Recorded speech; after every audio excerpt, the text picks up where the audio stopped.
तुम्हारी dash dash में जागिरे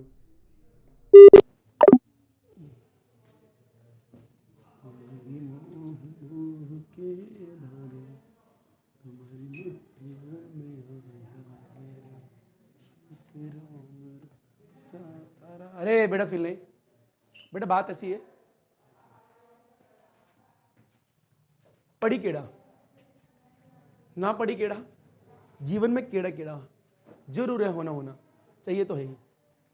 तो बेटा ये देखें बेटा, अगर ऑस्किलेशन की बात करें तो what is the meaning of oscillation तुम्हें आता है? हाँ ना बोलो भाई। बेटा ये टू एंड फ्रॉम मोशन भी आता है, वो क्या होता है क्या नहीं होता। बात करें टाइम पीरियड की तो टाइम पीरियड का फॉर्मूला भी तुम्हें आता है। अगर पेंडुलम की बात करें, सिंपल पेंडुलम की, तो t is equal to 2 pi under root में l बाई जी होता है, ये भी तुम्हें भली बात ही आता है। इससे आगे बढ़े, time period of the spring की बात करें, लोडेड स्प्रिंग, इसमें कुछ ब्लॉक लगाए तो t is equal to 2 pi होता है, पर अंडर रूट में m बाई k आता है, where m is equal to inertia factor and k is equal to में आपका स्प्रिंग फैक्टर होता है। दोनों में टाइम पीरियड का अलग अलग फॉर्मूला होता है, और ये बात याद होनी चाहिए कि टाइम पीरियड आया तो फ्रीक्वेंसी कॉम्प्लीमेंट्री आने वाली है, समझे? फ्रीक्वेंसी आई तो वेवलेंथ उसकी उल्टी होने वाली है, ये भी तुम्हें पता होना चाहिए। बहरहाल इससे आगे बात करें, टाइम पीरियड के और भी फॉर्मूले निकालते हैं। फ्लोटिंग सिलेंडर किसके लगा था? अगर फ्लोटिंग सिलेंडर की बात करें तो एक फ्लोटिंग सिलेंडर है जो कि पानी के सरफेस से ऊपर और नीचे मूव कर रहा है, फ्लोट कर रहा है। क्या कर रहा है? फ्लोट। अगर उसे नीचे की तरफ दबाएंगे तो नीचे जाएगा, पानी को डिस्प्लेस करेगा, और जितनी लेंथ का पानी डिस्प्लेस होगा उतनी लेंथ का करेगा, ऊपर से रिस्टोरिंग फोर्स लगाने वाला है। पहली बात तो ये पढ़ा दी है क्या? तो वहां पे ऑस्किलेशन आता है, क्या आता है? और ऑस्किलेशन आता है तो उसका फॉर्मुला भी आता है टाइम पीरियड का, वो भी कराया आप लोगों को। बहरहाल अगर ऑस्किलेशन में बात करें तो ऑस्किलेशन में हमने बहुत सारी चीजें पढ़ी है। वेलोसिटी पढ़ी, क्या पढ़ी है? यानी ऑस्किलेशन वेलोसिटी का फॉर्मुला देखोगे तो v equal to a omega होता है। कितना होता है? a omega. I repeat, maximum velocity की बात करें हम। कोई पूछे पेंडुलम में वेलोसिटी मैक्सिमम एक्सट्रीम पोजीशन पे होती है मीन पोजीशन पे? तो मीन पे होती है। क्या होती है? मीन पे। एक्सट्रीम पे तो वेलोसिटी जीरो होती है। क्या होती है? जीरो। जीरो क्यों होती है? क्योंकि वहां पे एम्पलीट्यूड सबसे ज्यादा होता है। अरे हाँ है ना भैया। दूसरी एक्सेलरेशन की बात करें तो वेलोसिटी की उल्टी कर दो, क्योंकि एक्सेलरेशन जो होता है एक्सट्रीम पोजीशन में मैक्सिमम होता है, जबकि मीन पोजीशन पे जीरो होता है। क्या होता है? जीरो। अच्छा, मीन पोजीशन पे जीरो होने का मतलब क्या? क्योंकि वहां पे नेट फोर्स जीरो रही होगी। नेट फोर्स जीरो मतलब स्टेबल इक्विलिब्रियम कंडीशन में, यानी स्टेबल होगा। क्या होगा? स्टेबल। ये भी आप भली बात और अच्छी तरह जान चुके हो। इसमें कोई डाउट है तो किसी को बता दो। कोई डाउट नहीं है बड़े? तो यानी आगे की बात करें तो आपको एक्सट्रीम पोजीशन, आपको mean position, pendulum, spring pendulum, अगर बात करें स्प्रिंग लोडेड स्प्रिंग, बात करें ऑस्किलेटिंग सिलेंडर या फिर फ्लोटिंग सिलेंडर, ये सब पढ़ चुके हो। हाँ ना बोल भाई? इसमें कोई दिक्कत है तो बताओ। कोई दिक्कत नहीं है। अगर वेलोसिटी के फॉर्मूला की बात करें, मैक्सिमम वेलोसिटी सिर्फ वेलोसिटी के फॉर्मूला की, तो v आया था इज इक्वल टू ओमेगा आया था अंडर रूट में a square minus y square आया था। अगर वेलोसिटी की बात करें, एक्सेलरेशन की बात करें, तो एक्सेलरेशन का फॉर्मूला आप लोगों को आया था चैप्टर में निकल के माइनस ओमेगा स्क्वायर y, ये भी कर रखा है ना भाई? तो ये भी आपको आता है। वेलोसिटी की बात करें मैक्सिमम वेलोसिटी की, तो आई थी a ओमेगा। क्या आई थी? अगर नॉर्मल वेलोसिटी की बात करें तो ओमेगा अंडर रूट में a square minus y square. ये सारे फॉर्मूले आ चुके थे। आपने एनर्जी इन एसएचएम भी देखा था, उसका ग्राफ भी बनाया था, पोजीशन एनर्जी का सामने आया था, एनर्जी टाइम का बनाया था। अरे हाँ ना बोलो भाई? या आया नहीं आया? काइनेटिक एनर्जी भी निकाली थी, पोटेंशियल एनर्जी भी निकाली थी। What is the meaning of SHM, ये भी देखा था, डिस्प्लेसमेंट भी देखा था, एंगुलर डिस्प्लेसमेंट भी देखा था, एंगुलर वेलोसिटी भी देखी थी। इतना तो पढ़ लिया यार, ये सब देखा था आपने एसएचएम में। बात करें थर्मोडायनेमिक्स की, थर्मोडायनेमिक्स की बात अभी मैंने तुमसे शायद नहीं करी है, नहीं करी ना? थर्मोडायनेमिक्स की बात वही करेंगे, ठीक है? अगर बात करें वेव की, तो वेव की मेरे हिसाब से मैंने स्टार्टिंग कर दी थी, याद है? तो तुम्हारी क्लास में मैंने वेव में क्या क्या बता दिया तो बता देता हूं आपको। जब मैंने वेव लास्ट क्लास में पढ़ाया होगा, पहला आज की क्लास में ऑस्किलेशन पढ़ेंगे, पर वेव की बात करते पहले। अगर वेव की बात करें तो वेव में मैंने क्या क्या बढ़ा दिया आप लोगों को? सबसे पहले था what is the meaning of wave, बढ़ा दिया। तो बेटा वेव मतलब एनर्जी का ट्रांसफॉर्मेशन ऑफ मैटर के बिना, मैटर वहीं होगा वहीं रहेगा, एनर्जी आपकी आगे जाने वाली है। एक चीज बढ़ाई थी बेटा, वेव को कितनी कैटेगरी में डिवाइड करा है? बेटा आप में दो पढ़ते हैं, रियल में तीन होती है। कितनी होती है? तीन। तीसरी वेव को मैटर वेव बोलते हैं। क्या बोलते हैं? Matter wave. जब भी कोई स्मॉलेस्ट पार्टिकल अगर आगे मोशन में है, बेटा रिपीट, जब भी कोई स्मॉलेस्ट छोटे से छोटे पार्टिकल अगर मोशन करेगा तो उसके साथ में एक वेव एसोसिएट होती है, उस वेव का नाम डी ब्रोगली वेवलेंथ होता है। जब भी कोई पार्टिकल मूव करता है तो उसके साथ में एक वेव बनती है, और वेव की कुछ वेवलेंथ होती है, और उस वेवलेंथ का नाम क्या होता है? De Broglie wavelength. बहरहाल ये जो मैटर वेव है 12th क्लास में बात करते हैं इसकी, डी ब्रोगली चैप्टर में, यानी ड्यूल नेचर में। चैप्टर का नाम नहीं होता डी ब्रोगली, चैप्टर का नाम ड्यूल नेचर होता है। क्या होता है? ड्यूल नेचर के अंदर डी ब्रोगली आता है, ठीक है? वेवलेंथ के बारे में पढ़ते हैं वहां पे, जो कि मेरी डी ब्रोगली इतिहास के नाम से एक वीडियो पड़ी है, देखो होगा आप लोगों ने, जिसमें बहुत ज्यादा गोरा दिख रहा था। हाँ ना बोल भाई? तो डी ब्रोगली का इतिहास, डी ब्रोगली का इतिहास तो वहां पे बताया गया है। तो कभी भी जीवन में कोई तुमसे पूछे वेव कितने टाइप की, तो आप बोलोगे तीन। कितनी बोलोगे? तीन। बुकों में दो लिखा होगा, कई बुकों में तीन भी लिखा होगा, रियल में तीन होती है। कितनी होती है? तीन। पहली वेव का नाम होता है मैकेनिकल वेव, क्या होता है? दूसरे का नॉन मैकेनिकल, और तीसरा क्या होता है? Matter wave. मैटर वेव आपको पढ़नी नहीं है, नॉन मैकेनिकल भी नहीं पढ़नी।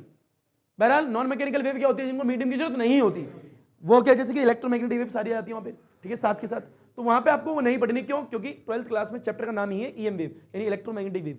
इलेक्ट्रोमैग्नेटिक वेव, तो ये 12th क्लास में पढ़ाई जाती है। पर आपको पढ़नी क्या, मैकेनिकल वेव। क्या पढ़नी है, यानी जिन वेव को ट्रेवल करने के लिए मीडियम की आवश्यकता होती है, आपको वो चीज पढ़नी है। समझ में आ रहा है क्या? तो मैकेनिकल वेव की बात करें, जिनको आगे बढ़ने के लिए मीडियम की आवश्यकता होती है। अगर इसके आगे जाए, मैकेनिकल वेव को क्लासिफाइड करेगा दो कैटेगरी में, एक कहते हैं लॉन्गिट्यूडनल, एक है ट्रांसवर्स वेव। लॉन्गिट्यूडनल वेव की बात करें तो उनको क्या है, वो वेव उसमें जो पार्टिकल होते हैं वो ऑस्किलेट होता है parallel to the wave direction, parallel to the, पर जो ट्रांसवर्स वेव होती है उसमें जो पार्टिकल ऑस्किलेट होता है perpendicular to the wave direction होता है। कोई पूछे ट्रांसवर्स का एग्जांपल दीजिए, तो स्ट्रिंग क्या बोलोगे, यानी स्ट्रिंग का मोशन होता है तो उसमें ट्रांसवर्स वेव देखने को मिलती है। कभी स्ट्रिंग को ऐसे करो तो उसमें वेव दिखेगी ऐसे करके, हाँ ना भाई। जबकि आप साउंड वेव की बात करो तो साउंड वेव लॉन्गिट्यूडनल वेव है, क्या है, क्योंकि कंप्रेशन और रेयर फ्रैक्शन की फॉर्म में आगे बढ़ती है ना भाई। ये पढ़ रखा है लॉन्गिट्यूडनल वेव। अच्छा, बहरहाल इसके आगे बात करें, इसके हमने देखा था speed of transverse, speed of transverse wave भी देखा था, जो कि फॉर्मूला आया था स्पीड ऑफ ट्रांसवर्स वेव का, क्या आया था, T/m, where T is the tension in the string, m is equal mass per unit length, इसको लीनियर डेंसिटी क्या बोलते हैं, इसे लीनियर डेंसिटी। ये फॉर्मूला भी करवा दिया आपको। अरे हाँ भाई, फिर होते हैं speed of longitudinal wave, speed of, अगर स्पीड ऑफ लॉन्गिट्यूडनल वेव की बात करें तो बेटा E/ρ, वेयर E क्या आया तो कोई बता सकता है, मॉडुलस ऑफ इलास्टिसिटी, एक्सीलेंट। बेटा ये क्या है, डेंसिटी, बेटा modulus of elasticity of any medium, या फॉर एनी मीडियम, ठीक है। ये भी फॉर्मूला आपको करा दिया था with the help of dimension, कराए थे क्या बेटा। इन दोनों को कराने के बाद मैं ये भी बताया था मैंने कि ये फॉर्मूला कैसे कैसे, modulus of rigidity, modulus of, तो यहाँ पे एक और फॉर्मूला यहाँ से बनता है कि K is equal to modulus of rigidity और divide by eta. Modulus of rigidity solid के लिए होता है यूज, पता है ये तुम्हें, हाँ ना भाई, ये भी तुमने पढ़ लिया था, पढ़ा ही पढ़ा। तो ये सारी चीजें आपने करी थी। बहरहाल इससे आगे भी चीजें करी थी। न्यूटन्स फॉर्मूला करा था क्या बेटा, न्यूटन्स फॉर्मूला था, Newton's formula for the velocity of sound. Newton ji ने क्या कहा था, न्यूटन जी ने कहा था अगर साउंड आपका एयर में ट्रेवल कर रहा है तो भैया उसने कहा था, उन्होंने कहा था कि temperature remains constant, temperature remains, यानी टेम्परेचर चेंज नहीं हो रहा है, ये न्यूटन का कहना था। यानी उनका कहना इनडायरेक्टली इन शॉर्ट ये था कि वो प्रोसेस जो होगा वो आपका आइसोथर्मल प्रोसेस होगा, यानी बॉयल्स लॉ फॉलो होगी, क्या होगी, बॉयल्स लॉ, ये उन्होंने कहा था। तो उनके हिसाब से जब एयर में अगर साउंड ट्रेवल करता है तो उस वक्त जो वेलोसिटी निकाली गई वो 279 आई थी, कितनी आई थी, पर रियल में जो एक्सपेरिमेंटल वैल्यू होती है velocity of sound in air में वो 332 मीटर पर सेकंड होती है। तो यहाँ तो बहुत बड़ा एरर आया। तो इस एरर को ठीक किसने करा था, लाप्लास ने, तो इसको नाम दिया था लाप्लास करेक्शन। क्या दिया था, लाप्लास। तो लाप्लास करेक्शन ने क्या करा था, उन्होंने कहा था न्यूटन जी से, आप बात तो ठीक कह रहे हो, आपका कहना ये है जब भी साउंड जो है एयर में ट्रेवल करता है तो क्या करता है भैया, उसकी कुछ ना कुछ आपने कहा टेम्परेचर कांस्टेंट है, क्या करेगा, जब आपका साउंड जो है एयर में फ्लो करेगा तो टेम्परेचर कांस्टेंट है, आप कह रहे हो, पर ये रियलिटी नहीं है, पर ये रियलिटी नहीं है। उन्होंने उन्हें थोड़ा सा सही करते हुए सिर्फ इतना कह दिया कि बात सिर्फ इतनी है कि वहां पे एडियाबेटिक प्रोसेस हो जाते हैं, हीट कांस्टेंट होती है। ये किसने कहा था, लाप्लास जी ने। तो लाप्लास जी ने इतना कहने के साथ ही आपके इक्वेशन का जो रिजल्ट आया था उनके हिसाब से velocity of sound in air जो आई थी उनके फॉर्मूले के हिसाब से पूरा करने के बाद में वो आई थी 331.3 सेकंड, मतलब मीटर पर सेकंड, ये उनके हिसाब से आई थी। तो एरर बहुत कम आया था, एरर बहुत कम आया था। और मेरे हिसाब से फिर इसके बाद में हमने पढ़ा था इफेक्ट किस किस पर डिपेंड करता है, टेम्परेचर बढ़ाएंगे तो वेलोसिटी ऑफ साउंड बढ़ जाएगी, ये पढ़ा था हमने। अरे डेंसिटी बढ़ाएंगे तो वेलोसिटी ऑफ साउंड कम हो जाएगी, विंड के साथ करेंगे तो फ्लो तेज करेगी, ह्यूमिडिटी की बात करेंगे तो बढ़ जाएगी, ये सब हमने पढ़ा था, है ना भाई। प्रेशर पे इंडिपेंडेंट होगी, सारी बात करी थी हमने, याद होगा आप लोगों को। बहरहाल इतना लास्ट क्लास में करने के बाद में फिर जो दूसरी वेव की वीडियो है उसमें क्या क्या बताएं, उसमें आपको बताया कि किस तरीके से रिफ्लेक्शन होता है, स्टैंडिंग वेव क्या होती है, स्टेशनरी वेव क्या होती है, नोड क्या होते हैं, what is the meaning of anti node क्या होते हैं, ये सब बात हो रही थी। पर बहरहाल आज आप क्या देखने वाले हो, आज हम देखने वाले क्या है, ये सब बता दिया था आप लोगों को, अरे वेव में बता दिया होगा। पर आज की क्लास में हम ये नहीं पढ़ने वाले, आज की क्लास में हम ऑस्किलेशन पे वापस से जाने वाले हैं। यानी आज की वीडियो और आज की क्लास आपकी ऑस्किलेशन के बारे में ही है। ऑस्किलेशन में आपको टाइम पीरियड की 3 डेरिवेशन करा दी, कितनी करा दी, 3। तो आज चौथी डेरिवेशन भी कर ही लेते हैं, लपेट लेते है ना भाई। यूट्यूब की, किसकी, यूट्यूब की, वो यूट्यूब नहीं जिसमें हमारी वीडियो आती है, ठीक है। कहीं तो फील लेके सर्च मारने लगो यूट्यूब की वीडियो का है, ठीक है। तो बेटा मैकडॉन मास्टर पे है, आया नहीं आया लौंडे, बड़े आ गए क्या बेटा, फील लीजिए। तुम्हारी डैस डैस के धागे तुम्हारी भैंस भैंस में चले जाए, तुम्हारी भैंस भैंस के धागे डैस डैस में रखा जाए। आइए बेटा फील लीजिए। बेटा ये क्या है, ऑस्किलेशन ऑफ लिक्विड, टॉपिक का नाम डाले बेटा, oscillation of liquid in a YouTube, in a YouTube. वो यूट्यूब नहीं जो यूट्यूब तुम सोच रहे हो लाल कलर वाला, ये अलग कलर वाला है, बताएंगे तुम्हें कौन सा है। तो पहले तो हेडिंग डालो, oscillation of liquid in YouTube, oscillation of liquid in a YouTube, in a YouTube. बेटा बहुत इजी डेरिवेशन है, आराम से देखना। अच्छा, इस डेरिवेशन से निकालेंगे टाइम पीरियड, क्या निकालेंगे, टाइम पीरियड। यानी ये डेरिवेशन हमें बताएगी कि अगर हम किसी यूट्यूब के अंदर पानी डाल दें और उसमें ऑस्किलेशन कराएं तो टाइम पीरियड का फॉर्मूला क्या होने वाला है बताने वाले। आया नहीं आया बेटा, पेन रखो जरा ऊपर। बेटा सबसे पहले डायग्राम, बेटा यूट्यूब बनानी, क्या बनानी है, यूट्यूब नहीं यूट्यूब, क्या है यू? ट्यूब है। अरे आना बोल भाई। बेटा ऐसे घूमेगी, घूमते हुए आएगी और आके ऊपर चली जाएगी। बेटा यूट्यूब होगी, क्या होगी? यूट्यूब। बेटा इस यूट्यूब ऐसे ली जाती है जिसका area of cross section uniform होता है। कैसा होता है? यानी एरिया ऑफ क्रॉस सेक्शन हर जगह यूनिफॉर्म है। इधर का एरिया, इधर का एरिया सेम, इधर का एरिया, इधर का area same. Area of cross section क्या है? सेम होगा। पहली बात तो ये, हाँ ना भैया। बेटा फिलेस में पानी डालेंगे, क्या डालेंगे? पानी। तो मान लो यहां तक इसमें पानी भर देते हैं, दिख रहा है क्या? हाँ ना बोल भाई, क्या भरा है? क्यों, कुछ और नहीं डाल सकते? क्या डालेगा बता? मेरी मर्जी, पानी डाल लेते, ठीक है। क्या डाल लेते? पानी, ठीक है। पानी ही जीवन है, जल ही जीवन है। जल है तो H2 है, H2 है तो नीर है, नीर है तो वाटर है, वाटर है तो जल है। अरे हाँ ना बोलो भाई, पानी की पानी बना दी, फिर ले। बेटा एक बेस लाइन यहाँ पे पॉइंट होगा कुछ, हाँ ना बोलो भाई, ऐसा वर्टिकल लाइन डॉटेड लगा, दिख रहा है? बेटा इसकी यहाँ से लेके ऐसे करके, ध्यान से देखिए, ये ऐसे करके, बेटा ये लेके यहाँ से तो लेंथ होगी, फिर ले ये लेंथ L है, कितनी है? L, ये मान लो, ठीक है। बेटा जब मैं यहाँ से लेंथ ले रहा हूँ, ये ऐसे बीच में नीचे पॉइंट होता है यार, गोल घूमी होगी, तो ऐसे करके घूमी होगी ना नीचे से ऐसे, तो कहीं तो नीचे पॉइंट होगा, वहां से नहीं करके लेंथ ले ली। अब ये मोड ही नहीं है, स्ट्रेट ही है। क्या है? यानी कहने का स्ट्रेट लाइन का मतलब ये जो एंडिंग पॉइंट है इस वाले तक आ रहा है। समझ में आ रहा है मैं क्या बोल रहा हूँ? नहीं आया भाई? यानी ये लेंथ जो है ये यहाँ से यहाँ तक कवर कर रही है, यहाँ से लेके यहाँ तक। समझ में आ गया? अब बता, इधर L है तो इधर कितनी होगी? L ही होगी यहाँ से। अरे हाँ ना बोलो, ये ऐसे, ये L लेंथ है। बता वो ट्यूब जिसमें पानी भरा हुआ है उसकी लेंथ क्या है? वो ट्यूब जिसमें पानी भरा हुआ है, आई रिपीट, वो ट्यूब जिसमें पानी भरा हुआ है, L नहीं बेटा 2L। कितना है? 2L। बेटा 2L लेंथ में, यानी ट्यूब की 2L लेंथ में पानी भरा हुआ है। क्या भरा हुआ है? पानी। फिर भाई ये इतनी लेंथ है और ये इतनी लेंथ है, इसमें तो पानी भरा हुआ है। तो कोई पूछे ट्यूब की कितनी लेंथ में पानी भरा हुआ है, आप बोलोगे 2L लेंथ में। क्लियर है क्या? बेटा वापस बोल दिया, ट्यूब की कितनी लेंथ के अंदर पानी भरा हुआ है? L। बेटा L ही हो गया, L ही हो गया। टोटल कितना हो गया? 2L। कोई दिक्कत यहाँ पे किसी को नहीं? बेटा इसके बाद यहाँ से क्या करते हैं? यहाँ से फोर्स लगाते हैं। क्या लगाते हैं? फोर्स। अब जैसे यहाँ पे फोर्स लगाओगे तो यहाँ से पानी ऊपर उठेगा, तो थोड़ा पानी और ऊपर उठाने का काम करो, थोड़ा और उठा लो, यहाँ तक ले लो, कोई दिक्कत तो नहीं है। ये पानी यहाँ तक ले लो, ठीक है, ये थोड़ा यहाँ बढ़ा दो। अरे हाँ ना बोल भाई, बड़े पानी यहाँ तक है। बड़े फील ले और दिमाग लगा, पानी यहाँ पे, ऊपर से अप्लाइड फोर्स लगा दी। क्या लगा दी? अप्लाइड फोर्स जो होती है F = ma लगा दी। बेटा जैसे यहाँ से अप्लाइड फोर्स लगाएंगे तो पानी यहाँ से डिस्प्लेस होगा, जितना डिस्प्लेस होगा उतना पानी वहां से ऊपर उठ जाएगा। रिपीट, जितना पानी यहाँ से डिस्प्लेस होगा उतना ही ऊपर उठेगा। मैं कह रहा हूँ what is the meaning of displacement, पहले बताइए मेरे को। बेटा इनिशियल और फाइनल पोजीशन के बीच की डिस्टेंस, यही तो होती है डिस्प्लेसमेंट, इनिशियल और फाइनल।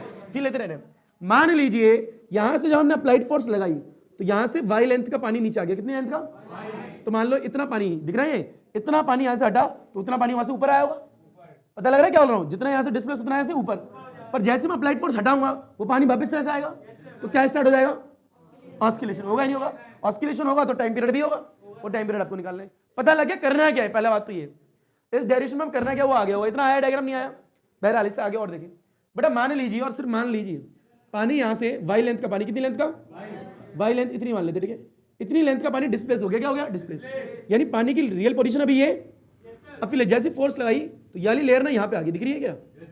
अब बता यहाँ पे पानी होगा ही नहीं होगा? नहीं होगा। अब जब पानी यहाँ से हट गया ना, बता इतना पानी यहाँ पे ऊपर आ जाएगा, तो यानी ये फाइनल लेयर अभी तो है, पर इतना पानी जब ये ऊपर आएगा तो पानी यहाँ पहुंच जाएगा, यानी पानी यहाँ बढ़ जाएगा। हाँ ना बोल, वो अलग डायग्राम बनाएंगे अभी, समझ ले। अभी आएगा ही नहीं आएगा? बता इधर से भाई नीचे तो उधर से भाई ऊपर, इसमें कोई दिक्कत है तो बता दो। कोई दिक्कत नहीं है? तो बेटा एक डायग्राम तो हो गया ये जो आपके सामने है, ठीक है भैया, ये ऐसे। अब हम करने के वाले एक और डायग्राम बनाने वाले, फिर लेना। बेटा यूट्यूब बना दी, क्या बना दी? यूट्यूब। वही सेम यूट्यूब उसी तरीके से, वही यूट्यूब है, अलग यूट्यूब नहीं है, ठीक है। डायग्राम एग्जाम में एक ही बनाओगे, कितने बनाओगे? एक। बेटा फील लीजिए, हमने करा क्या है, ऊपर से अप्लाइड फोर्स लगाई है F = ma, तो देखना फील लेना, यहाँ पे ये इस जगह पानी है, दिख रहा है, ये इस जगह। हाँ ना बोल भाई, ये स्टेबल कंडीशन क्या है? स्टेबल, यानी इस वक्त पानी अपनी स्टेबल इक्विलिब्रियम पोजीशन में, उसमें कोई भी एक्स्ट्रा फोर्स नहीं लग रही, एक्सटर्नल फोर्स नहीं लग रही, आराम से बैठा हुआ है मस्त, ठीक है। यानी एक्सेलरेशन = 0 है, नेट फोर्स = 0 है। पर जब किसी चीज को आप अनस्टेबल करते हो तो क्या होना चाहिए? स्टेबल। तो अनस्टेबल कैसे करोगे? अप्लाइड फोर्स लगा के, तो अभी मान ले नहीं लगाई तभी कंडीशन है, तो जैसे अप्लाइड फोर्स लगाओगे वैसे अनस्टेबल हो जाएगा। तो यहाँ पे बात कर रहे थे, यहाँ पे अप्लाइड फोर्स नहीं लगाई, अप्लाइड फोर्स नहीं लगाई, ये विदाउट अप्लाइड फोर्स है, विदाउट अप्लाइड फोर्स। यहाँ पे स्टेबल कंडीशन क्या है? Stable condition. अरे हाँ ना भाई, यहाँ पे नेट फोर्स 0 है, एक्सेलरेशन = 0 है, पर यहाँ पे क्या कर दिया हमने? When the applied force is applied. अरे हाँ ना बोल, when the applied force is applied, जैसे आपने अप्लाइड फोर्स लगाई उसके बाद डिस्प्लेसमेंट आएगा। क्या आएगा?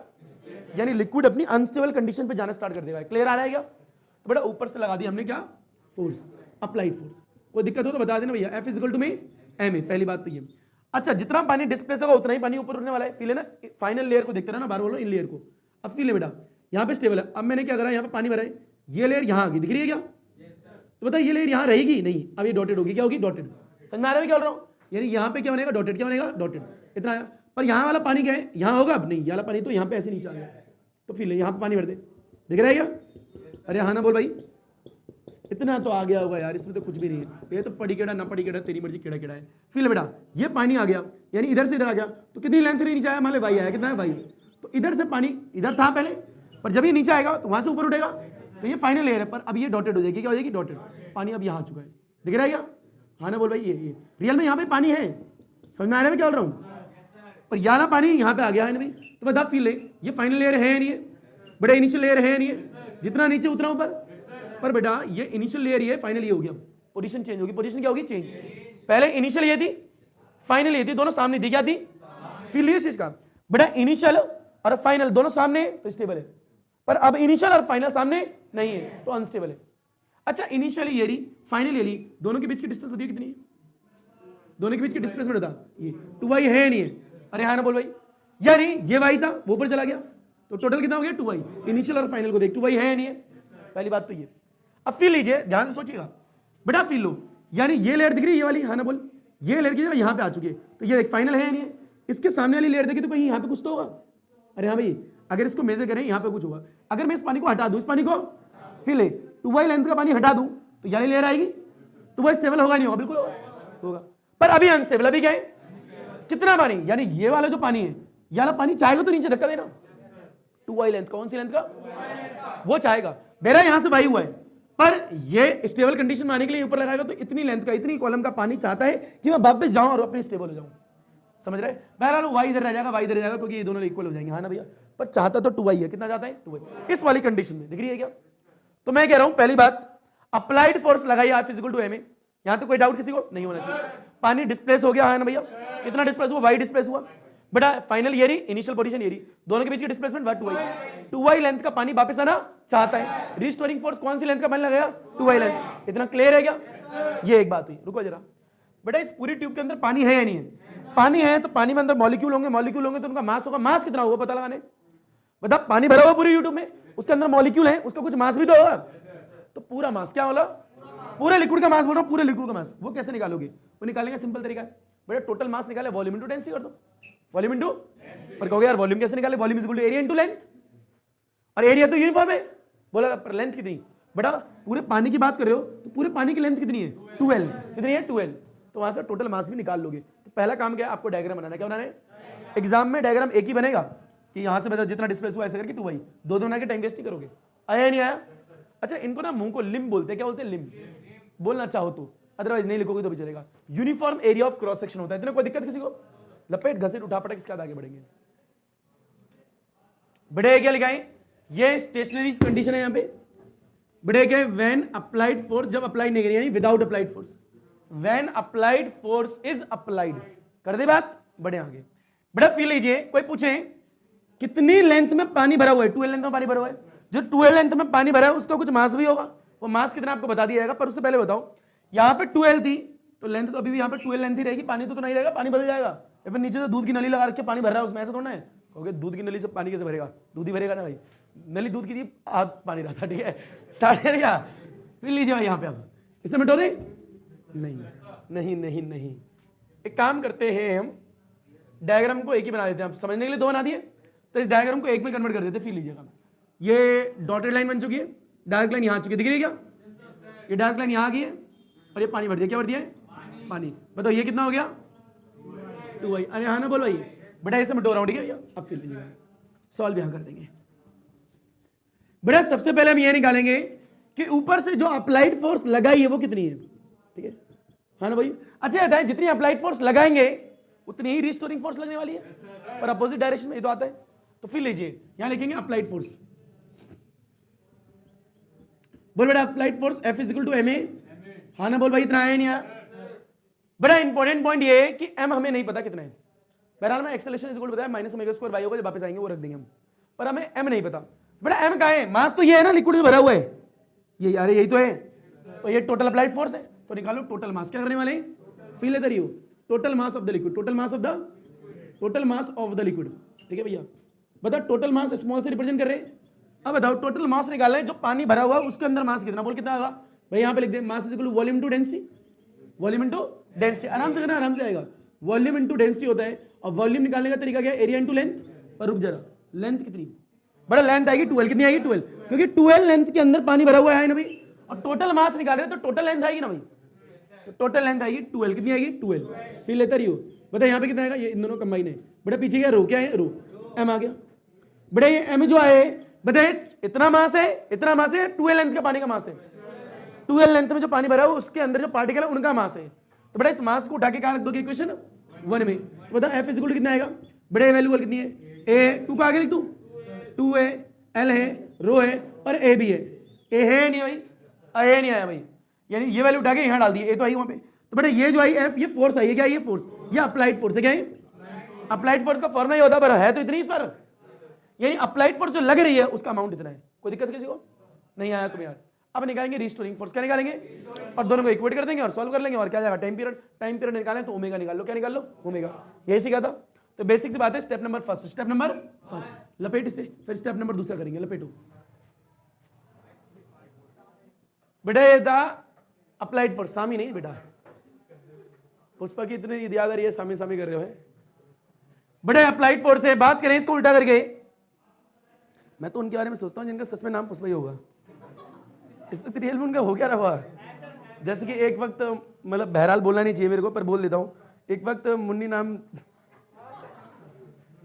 देखो मैं से एक बात बोल रहा, ठीक है बेटा, कोई है तो नहीं यहाँ पे जो मुन्नी नाम से बिलोंग करता हो कोई, गुड, तो ठीक है, पक्का नहीं है ना, ग्रेट, तो होगा तो तब भी नहीं बताएंगे बच्चे, तो अब सुन लो, तो जब मुन्नी बदनाम हुई थी तो कई लोग बोल रहे थे यार ये तो बदनाम कर दिया, ठीक है, शीला की जवानी आई थी, शीला की जवानी आ गई, मुन्नी की बदनामी आ गई, बहरहाल मेरे सबसे मानना गलत है, किसी के नाम को लेके ऐसा नहीं करना चाहिए, क्योंकि मार्केट में उस तरीके के और भी नाम होते हैं, और इस वजह से कई लोग पर गलत तरीके से बात करते हैं, चिढ़ाते हैं, गलत है यार ये, क्या यार सीधे सीधे बोल सकते डैश की जवानी, डैश की जवानी, डैश पे बदनामी, डैश की दीवानी, कितना अच्छा लगेगा, मुन्नी क्यों बोला यार, शीला क्यों बोला, मतलब हमें क्या शिक्षा मिल रही है, कुछ सिखा ही नहीं रहे, मेरे को ढंग की चीज सिखाओ, सीधे बोलो जवानी में डैश की कमानी, मतलब तुम डैश थे तो डैश आया, डैश ना तो डैश ना आती, कितना अच्छा है यार,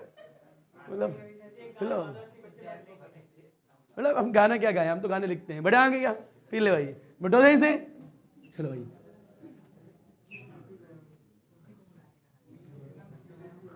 आओ बेटा ऊपर गए, बड़े बताएं, ये आपकी अप्लाइड फोर्स तो आ गई, बड़े बताएं मेरे को ध्यान से देख के कि अप्लाइड फोर्स में यहाँ फॉर्मूला निकाला था, बोले क्या आया था बेटा, 2 आया था, ए आया था, एल आया था, रो आया था, ए आया था, ये फॉर्मूला है अप्लाइड फोर्स का, इसका है। अब निकालना है रीस्टोरिंग फोर्स, क्या निकाले, तो यहां पे करते हैं सेकंड स्टेप, क्या करते हैं, बोल बेटा सेकंड स्टेप में क्या आएगा, रीस्टोरिंग फोर्स, क्या आएगी, एक काम करते हैं इसको यहां लिख लेते, बोल बेटा क्या है, 2 है, ए है, एल है, रो है और ए है, हाँ ना बोल यही है बेटा, ये अप्लाइड फोर्स आ गई, बेटा क्या 2 एल रो ए।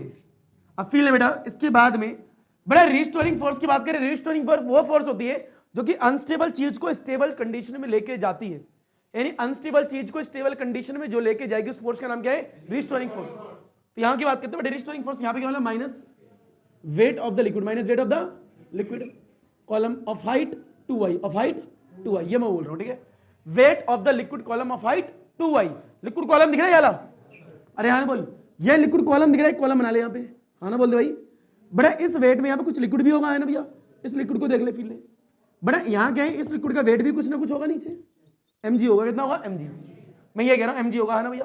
तो रीस्टोरिंग फोर्स क्या है, रीस्टोरिंग फोर्स जो है अपनी ओरिजिनल पोजीशन में जाने की कोशिश करेगी, अब फील लीजिए बेटा, मैं कह रहा हूँ restoring force is equal to, बोल बेटा क्या होने वाला है, माइनस, बता weight of the liquid column का फॉर्मूला क्या होता है mg, अरे आना बोलिए, अच्छा तुम्हें पता माइनस किस चीज का है, माइनस इस चीज का है कि अप्लाइड फोर्स लग रही है इधर, रीस्टोरिंग फोर्स लग रही है इधर, समझ रहे हो, ये इधर तो वो उधर, ये बेटा mg की बात करें, बेटा m का फॉर्मूला क्या होगा, बोल बेटा वॉल्यूम इनटू डेंसिटी, ये पीछे जी आ गया, बेटा और ओपन कर, बेटा वॉल्यूम क्या हुआ, एरिया इनटू लेंथ, पर लेंथ कितनी 2y, आगे है क्या बेटा रो और जी, क्या आ गया रो और जी, थोड़ा और ओपन कर, माइनस 2 को आगे लिख दे 2ay रो जी, ये बेटा आ गई रीस्टोरिंग फोर्स, क्या आ गई, पर एक बात होती है अमाउंट दोनों अलग है, सेम सेम, यानी जो ऊपर से लग रही है उसका अमाउंट और जो नीचे से लग रही है उसका अमाउंट दोनों का सेम होना है।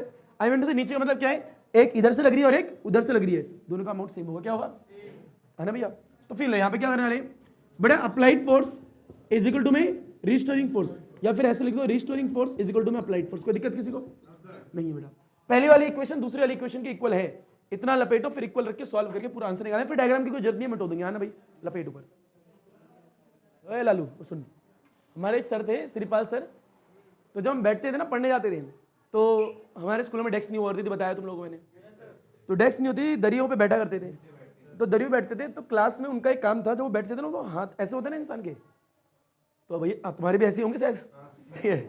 तो ऐसे हाथों को वो क्या करते थे, यह हाथ किसी मालिक कोई बच्चा पढ़ रहा होता है तो वो पेन को ऐसे कर रहा होता है, कोई उंगलियों के साथ में ऐसे बैठ के बैठा होता है, ऐसे बैठा होता है, कोई ऐसे करके बैठा, अलग अलग सिचुएशन में बैठे होते बच्चे। और गवर्नमेंट स्कूल के बच्चे तो मतलब माशाल्लाह मेरी तरह बैठे होते हैं, ऐसा मैं बैठता था।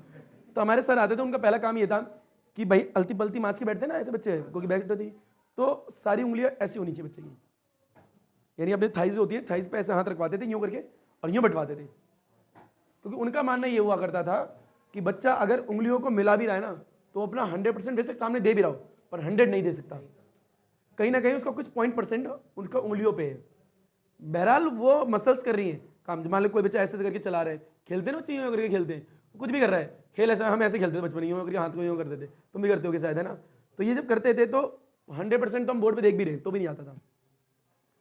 तो उनका मानना है ऐसे करके क्लास में बैठो, पैर फोल्ड नहीं होनी चाहिए। बहरहाल हमारे तो अंतिम मास के बैठते थे, तो हमें फोल्ड करने ही पड़ते थे, ठीक है, वो सारी चीज़ों को ध्यान रखते थे। बहरहाल जिससे सीखने को मिले सीखना चाहिए, ठीक है। बढ़े आगे, ऊपर देखिए भाई, तो बेटे ये आ गया आपका रिस्टोरिंग फोर्स, ये आ गया आपकी अप्लाइड फोर्स। दोनों को इक्वेट कर देते हैं, दोनों क्या कर देते हैं इक्वेट, सुनने का भाई। बेटा फिर लीजिए, अब क्या करने वाले, बेटा इन दोनों को इक्वेट करना है, फिर लो।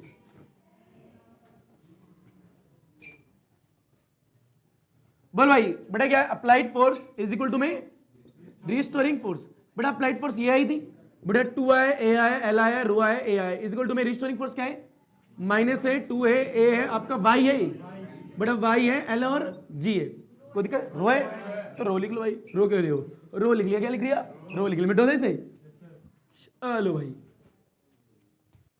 काट पीट, 2 से 2 कैंसिल, रो से रो कैंसिल, क्योंकि जो रोने वाली चीजें उन्हें पहले काट दिया करो। आगे ए से कैंसिल, कुछ कट रहा है क्या, नहीं। तो एल बचा, ए बचा, इज इक्वल टू माइनस बचा, वाई बचा और जी बचा।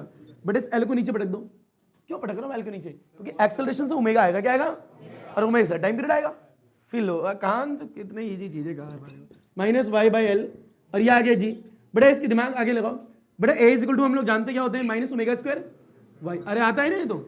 बड़ा A is equal to minus omega square Y होता है, और इज इक्वल टू में क्या है, माइनस वाई बाई एल, और पीछे क्या है जी। काट पीट लपेट घसीट उठा पटक कट गया, कुछ वाई से वाई भी कट गया।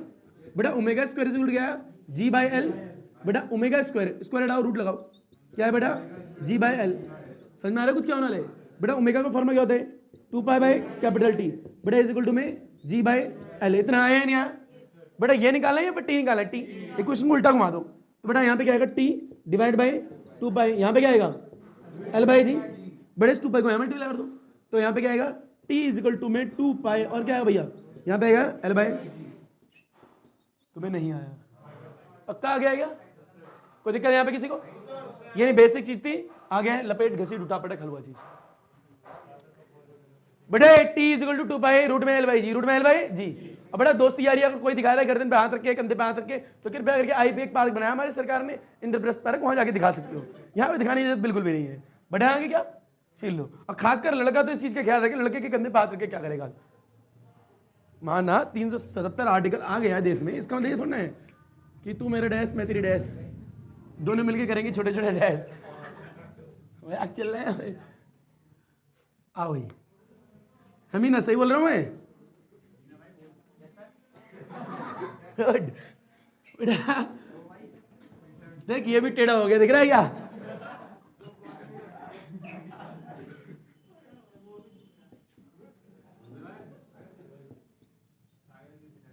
बेटा अपनी आंखों पे www.com lenscup.com से चश्मा चढ़वा पहले, तेरे को बोल रहा हूँ मैं, गौरव आ बेटा ऊपर देख। बेटा ये आ गया टाइम पीरियड का फॉर्मूला, किसका आ गया, यानी अगर इसे ध्यान से देखो तो बिल्कुल वही आया पेंडुलम वाले का, सिंपल पेंडुलम वाले का। सिंपल पेंडुलम का भी यही आया था, t is equal to 2 by under root में एल बाई जी, सेम आया। पर गलती यहाँ होती है बहुत बड़ी, क्योंकि दोनों फॉर्मूला में डिफरेंस है। बट देखो थोड़ा सा डिफरेंस है बस नेमिंग में। ये आया एल बाई जी, क्या आया एल बाई, ये सिंपल पेंडुलम का है और ये यूट्यूब में है, किसमें, यूट्यूब में, ठीक है। फील लेना, ये ट्यूब मात्रा नहीं है वाली लाइन, यूट्यूब में फील लो। बेटा अगर पेंडुलम बनाओगे तो एक तो रिजिड सपोर्ट हो गया, बेटा बॉब लगा दी, इसको पकड़ के खींच लिया ऐसे करके और यहाँ आ गई। बेटा स्ट्रिंग की लेंथ हमने एल ली थी, कितनी ली थी, एल अगर बनाए तो ये एल यहाँ पे था, डिस्प्लेस करा तो स्ट्रिंग की लेंथ एल ही रही थी, है ना भाई। तो ये यहाँ पे एल क्या है, length of the string, length of the string, ये अलग होना चाहिए। बेटा यहाँ की बात करें, बेटा अगर यूट्यूब की डायग्राम की बात करें, बेटा यहाँ पे एक वैल्यू आई थी वाई, क्या आई थी, वाई। बेटा एक वाई आया है जिसको हमने यहाँ पे 2y लिखा था, वाई लेंथ का पानी डिस्प्लेस हुआ था, हाँ ना बोल भाई। एक बात तो ये आपको आनी चाहिए, ठीक है। Length of the one side of the, अगर लिम की तरफ देखे तो एल होती है, कितनी होती है, एल। बेटा इसे लिम 1 बोलते हैं, मैंने बताया तुम्हें, इसे लिम 2 बोलते हैं। अगर बीच में से इसे काट दो, मतलब डॉटेड लाइन में, रियल में नहीं डंडा लेके, है ना भाई, तो डॉट यहाँ लगाओ तो ये लेंथ एल आती है, कितनी आती है, एल, ठीक है भैया। ये एल अलग है, ये एल अलग है, दोनों पता होनी चाहिए, क्लियर क्या। तो फॉर्मूला सेम है, अलग बात है, ठीक है। यहाँ पे सिंबल बदल के तुम और कुछ भी बना सकते हो। जब तुमने लेंथ ऑफ टेप एल से रिप्रेजेंट करिए, आप वाई से, एक्स से, ओ से, बी से, किसी से भी रिप्रेजेंट कर दो डिफरेंशिएट करने के लिए, तो आपका तरीका आप क्या करोगे, ठीक है। तो हमने इससे कराया तो इसलिए ऐसा है, कोई दिक्कत किसी को। बेटा 2 फॉर्मूले आ गए आपके। इसके बाद अगर फ्रीक्वेंसी की बात करें तो टाइम पीरियड का उल्टा क्या होती है, 1/f, 1/f। तो आप वो भी लिख सकते हो इस तरीके से कि ये इसके इनवर्सली होती है, इसके इनवर्सली होती है। और फ्रीक्वेंसी की बात करें तो फ्रीक्वेंसी 1/वेवलेंथ होती है, 1/, तो वेवलेंथ टाइम पीरियड के डायरेक्टली हो जाएगी, क्लियर। तो आप वो भी निकाल सकते हो, बहरहाल आएगा नहीं वो निकालने के लिए। यहाँ तक कोई दिक्कत है क्या। तो बेटा इसके साथ में पढ़ी केड़ा ना पढ़ी केड़ा तेरी मर्जी, केड़ा केड़ा बच्चा, पहली बात तो ये। अल्हम्दुलिल्लाह, अल्लाह हाफिज़, थैंक यू, अदाब शुक्रिया, सत श्री अकाल। पढ़ो सुना ना पढ़ो सुना तुम्हारी मर्जी, सुनो सुनो फलम दिल से बके बच्चों। जैसा तुम्हारा दिन अच्छा वैसे तुम्हारी सारी रात्रि अच्छी जानी चाहिए पुष्पा जी के साथ में।